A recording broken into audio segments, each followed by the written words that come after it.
Good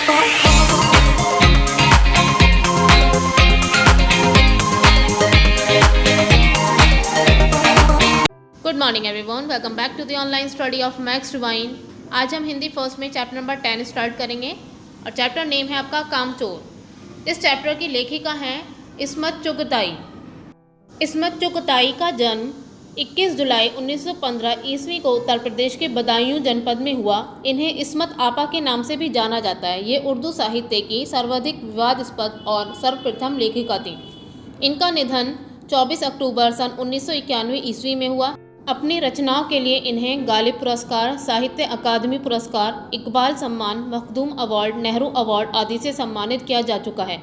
Ismat Chughtai की लिखी प्रमुख रचनाएं: टेढ़ी लकीर, जिद्दी, एक कतरा एक खून, दिल की दुनिया, बहरूप नगर, सैदाई जंगली कबूतर, अजीब आदमी, बांदी उपन्यास, चोटे, छुई मुई एक बात, कलिया एक रात, दो हाथ, दोज़खी शैतान, कुंवारी कहानी संग्रह, कागजी है पैरहन, आत्मकथा आदि हैं।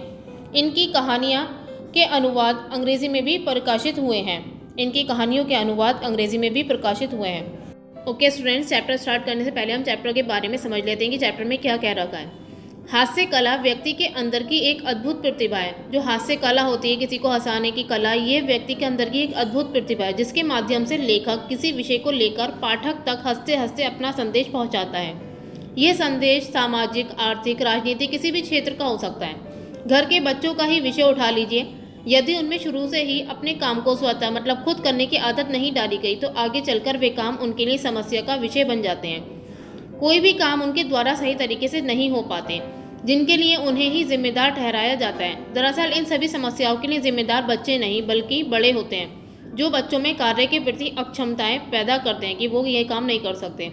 अतः जन्म से ही बच्चों में काम करने की आदत डालनी चाहिए, अन्यथा वे कामचोर बन जाएंगे।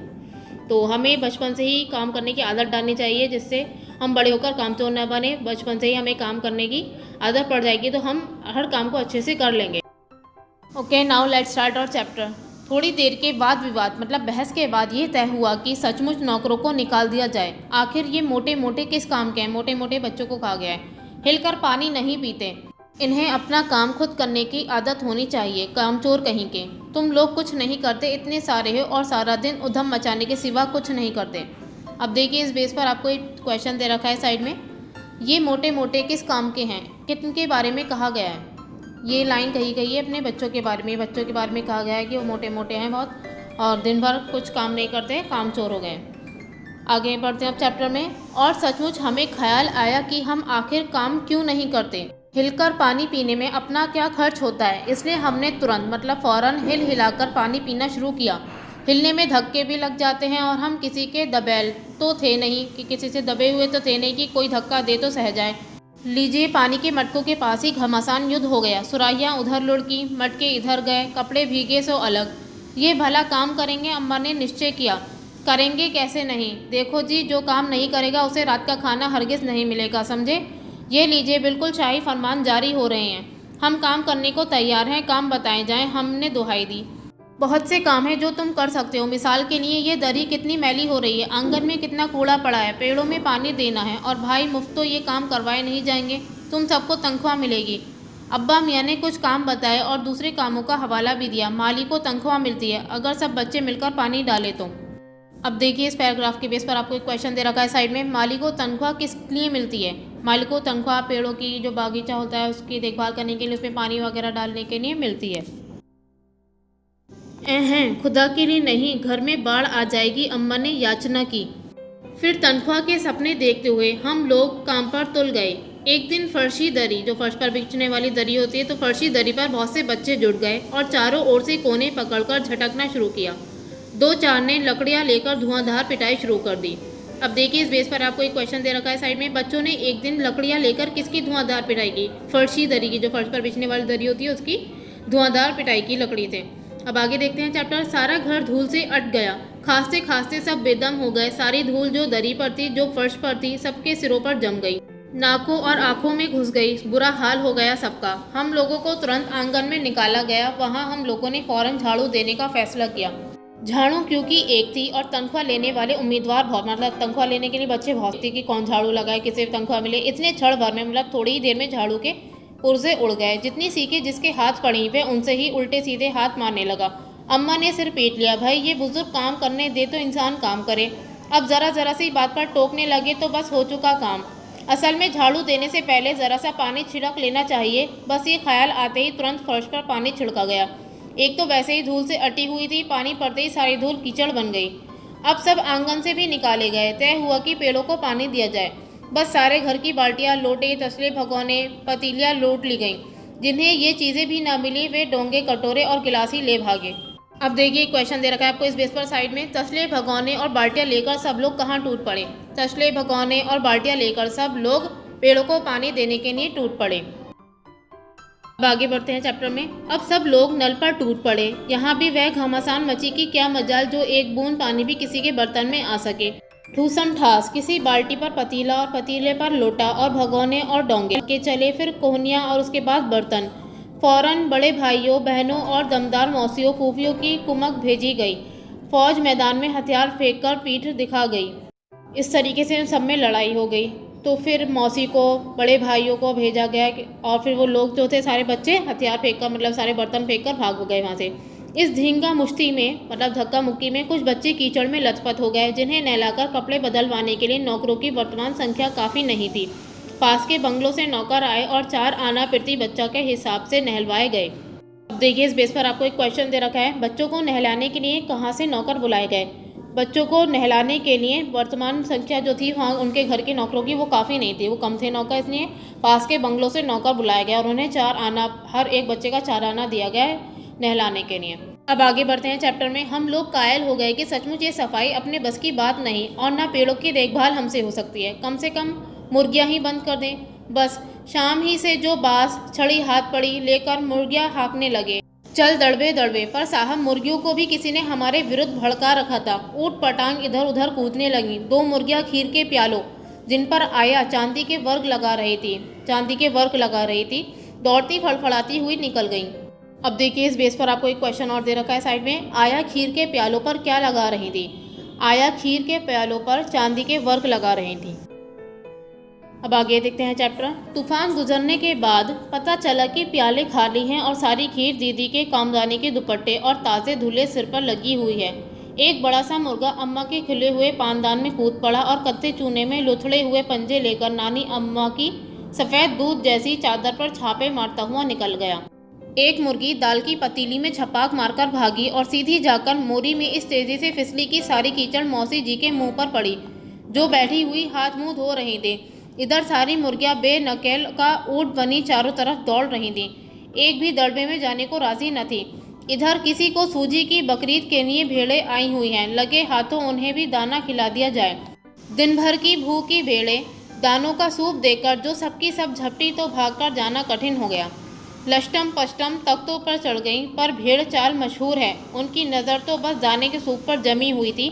पलंगों को फलांगती, बर्तन धुड़काती साथ साथ चढ़ गईं। तख्त पर बानी दीदी का दुपट्टा फैला हुआ था, जिस पर गोखरी, चंपा और सलमा सितारे रखकर बड़ी दीदी मुगलानी बुआ को कुछ बता रही थी। भेड़ें बहुत निसंकोच सबको रौंदती, मेंगनों का छिड़काव करती हुई दौड़ गईं। जब तूफान गुजर चुका तो ऐसा लगा जैसे जर्मनी की सेना टैंकों और बमबारों सहित उधर से छापा मारकर गुजर गई हो। जहाँ जहाँ से सूप गुजरा, भेड़ें शिकारी कुत्तों की तरह गंध सूंघती हुई हमला करती गईं। हज्जन माँ एक पलंग पर दुपट्टे से मुंह ढांके सो रही थी। उन पर से जो भेड़ें दौड़ी तो ना जाने वो सपने में किन महलों की सैर कर रही थी। दुपट्टे में उलझी हुई मारो मारो चीखने लगी। अब देखिए इस बेस पर आपको एक क्वेश्चन दे रखा है, पलंग पर मुंह ढाके कौन सो रहा था। हज्जन माँ एक पलंग पर दुपट्टे से मुंह ढाके सो रही थी। अब आगे देखते हैं चैप्टर। इतने में भेड़ें सूप को भूलकर तरकारी वाली की टोकरी पर टूट पड़ी। वह दालान में बैठी मटर की फलियां तोल तोल कर रसोइये को दे रही थी। वह अपनी तरकारी का बचाव करने के लिए सीना तानकर उठ गईं। आपने कभी भेड़ों को मारा होगा तो अच्छी तरह देखा होगा कि बस ऐसा लगता है जैसे रुई के तकिए को कूट रहे हों। भेड़ को चोट ही नहीं लगती, बिल्कुल ये समझकर कि आप उससे मजाक कर रहे हैं। वह आप ही चढ़ बैठेंगी। जरा सी देर में भेड़ों ने तरकारी छिलकों समेत अपने पेट की कड़ाही में झोंक दी। इधर ये पिड़ले मची थी, उधर दूसरे बच्चे भी लापरवाह नहीं थे। इतनी बड़ी फौज थी जिसे रात का खाना न मिलने की धमकी मिल चुकी थी। वे 4 भैंसों का दूध दुहने पर जुट गए। धुली बेधुली बाल्टी लेकर 8 हाथ 4 थनों पर पिल पड़े। भैंस एकदम जैसे चारों पैर जोड़कर उठी और बाल्टी को लात मारकर दूर जा खड़ी हुई। अब देखिए इस पेज पर एक क्वेश्चन दे रखा है आपको साइड में, रात का खाना न मिलने की जिन्हें धमकी मिल चुकी थी वे कौन सा काम करने में जुट गए थे? वे भैंस का दूध धोने पर जुट गए थे। अब आगे देखते हैं चैप्टर। तय हुआ कि भैंस की अगाड़ी पिछाड़ी बांध दी जाए और फिर काबू में लाकर दूध दूह लिया जाए। बस झूले की रस्सी उतारकर भैंस के पैर बांध दिए गए। पिछले 2 पैर चाचा जी की चारपाई के पायों से बांध अगले 2 पैरों को बांधने की कोशिश जारी थी कि भैंस चौकन्नी हो गई। छूटकर जो भागी तो पहले चाचा जी समझे कि शायद कोई सपना देख रहे हैं। फिर जब चारपाई पानी के ड्रम से टकराई और पानी छलक कर गिरा तो समझे कि आंधी तूफान में फंसे हैं, साथ में भूचाल भी आया हुआ है।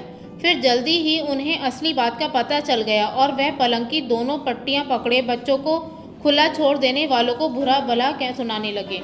यहाँ बड़ा मज़ा आ रहा था। भैंस भागी जा रही थी और पीछे पीछे चारपाई और उस पर बैठे हुए थे चाचा जी। ओहो, एक भूल ही हो गई, यानी बछड़ा तो खोला ही नहीं, इसलिए तत्काल बछड़ा भी खोल दिया गया। तीर निशाने पर बैठा और बछड़े की ममता में व्याकुल मतलब परेशान होकर भैंस ने अपने खुरों को ब्रेक लगा दिए। बछड़ा तत्काल जुट गया। धोने वाले गिलास कटोरे लेकर लपके, क्योंकि बाल्टी तो छपाक से गोबर में जा गिरी थी। बछड़ा फिर बागी हो गया। कुछ दूध जमीन पर और कपड़ों पर गिरा। 2-4 धारें गिलास कटोरों पर भी पड़ गईं। बाकी बछड़ा पी गया। ये सब कुछ ही मिनट के 3/4 में हो गया। घर में तूफान उठ खड़ा हुआ। ऐसा लगता था जैसे सारे घर में मुर्गियां, भेड़े, टूटे हुए तसले, बाल्टियां, लोटे, कटोरे और बच्चे थे। बच्चे बाहर किए गए, मुर्गियां बाग में हकाई गईं। मातम सा मनाती तरकारी वाली के आंसू पोंछे गए और अम्मा आगरा जाने के लिए सामान बांधने लगी। अब देखिए इस बेस पर आपको एक क्वेश्चन दे रखा है साइड में, अम्मा कहाँ जाने के लिए सामान बांधने लगी? अम्मा आगरा जाने के लिए सामान बांधने लगी। आगे देखते हैं चैप्टर। या तो बच्चा राज कायम कर लो या मुझे ही रख लो, नहीं तो मैं चली मायके, अम्मा ने चुनौती दे दी। और अब्बा ने सबको कतार मतलब लाइन में खड़ा करके पूरी बटालियन मतलब पूरी जो पलटन थी बच्चों की, उनको कोर्ट मार्शल कर दिया, मतलब उनको फरमान जारी कर दिया। अगर किसी बच्चे ने घर की किसी चीज़ को हाथ लगाया तो बस रात का खाना बंद हो जाएगा। ये लीजिए, इन्हें किसी करवट शांति नहीं। हम लोगों ने भी निश्चय कर लिया कि अब चाहे कुछ भी हो जाए हिलकर पानी भी नहीं पियेंगे। मतलब के बच्चे कहते हैं कि हम अब काम कर रहे हैं तो इन्हें अब भी शांति नहीं है। अब बच्चे कहते हैं कि हम अब इरादा कर लेते हैं, उन्होंने बच्चों ने निश्चय कर लिया कि अब कुछ भी हो जाए हम हिलकर पानी भी नहीं पियेंगे। अब देखिए इस बेस पर आपको लास्ट में एक क्वेश्चन दे रखा है। अंत में लेखिका समेत सबने क्या निश्चय कर लिया? आखिर में सबने क्या निश्चय कर लिया कि अब कुछ भी हो जाए हम हिलकर पानी भी नहीं पियेंगे। कि स्टूडेंट्स यहाँ का चैप्टर कंप्लीट हुआ। आई होप ये आपको समझ में आ गया होगा। बहुत ज़्यादा इंटरेस्टिंग चैप्टर था, बहुत ज़्यादा हंसी वाला चैप्टर था। हंसी मजाक में लेखिका ने समझा दिया है कि बच्चों से हमें बचपन से ही काम कराने की आदत डालनी चाहिए, वरना तो बड़े होकर उन्हें कुछ नहीं आएगा करना। जैसे कि इस चैप्टर में दिखाया गया है कि सब कुछ उलट पुलट करके रख दिया उन्होंने घर में। ओके, ना होमवर्क टाइम। होमवर्क में आपको इस चैप्टर की जो आपको चैप्टर नंबर 10 पढ़ाया गया है इसके आपको शब्द अर्थ करने हैं और आओ करके सीखें। इसमें आपको अनुच्छेद पर आधारित प्रश्न करने हैं। इसमें आपके 2 गद्यांश हैं, इस पर आधारित प्रश्नों के उत्तर देने हैं। ये 2 गद्यांश हैं आपके और फिर ये क्वेश्चन आंसर है आपके। निम्नलिखित प्रश्नों के उत्तर दीजिए। ये 8 क्वेश्चन आंसर्स हैं और ये लास्ट क्वेश्चन है आपका, सही विकल्प पर सही राइट का चिन्ह लगाइए। ये सब वर्क आपको अपने हिंदी फर्स्ट की कॉपी में नीट एंड क्लीन राइटिंग में करना है। इसके लिए मैं आपको PDF सेंड कर दूंगी, उससे आप अपना वर्क कंप्लीट करेंगे। मात्राओं का, स्पेलिंग्स का ध्यान रखना है।